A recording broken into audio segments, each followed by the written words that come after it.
अस्सलामु अलैकुम वरहमतुल्लाहि वबरकातुहू। हज के बाद क्या करना चाहिए? कुरान वाज़े हुक्म देता है।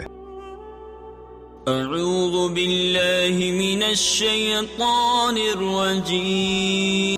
बिस्मिल्लाहिर रहमानिर रहीम। सुम्मा अफ़ीदू मिन हैसु अफ़ादन नास वस्तग़फिरुल्लाह इन्नल्लाह गफ़ूरुर रहीम। मैं शैतान मरदूद से अल्लाह की पनाह मांगता हूँ। शुरू। अल्लाह के नाम से जो निहायत मेहरबान बहुत रहम वाला है। फिर वहाँ से वापस आओ जहाँ से लोग वापस आते हैं और अल्लाह से मग़फ़िरत मांगो। बेशक अल्लाह बहुत बख्शने वाला निहायत रहम वाला है।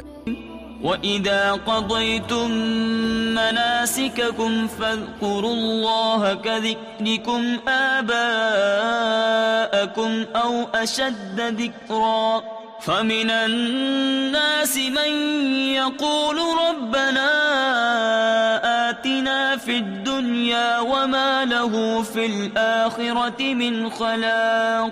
फिर जब तुम हज के अरकान अदा कर लो तो अल्लाह को इस तरह याद करो जैसे तुम अपने बाप दादा को याद करते थे, बल्कि उससे भी ज्यादा।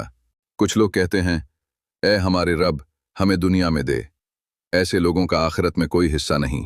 इन आयात में अल्लाह ने हज के बाद इस्तिग़फ़ार और कसरत ज़िक्र का हुक्म दिया और सिर्फ दुनिया मांगने वालों को आखिरत में कोई हिस्सा न मिलने की तंबीह की। दुनिया के साथ आखिरत भी मांगो, यही कामयाब मुसलमान की पहचान है। अल्लाह हमें कसरत ज़िक्र और आखिरत की फ़िक्र करने की तौफ़ीक़ दे। आमीन।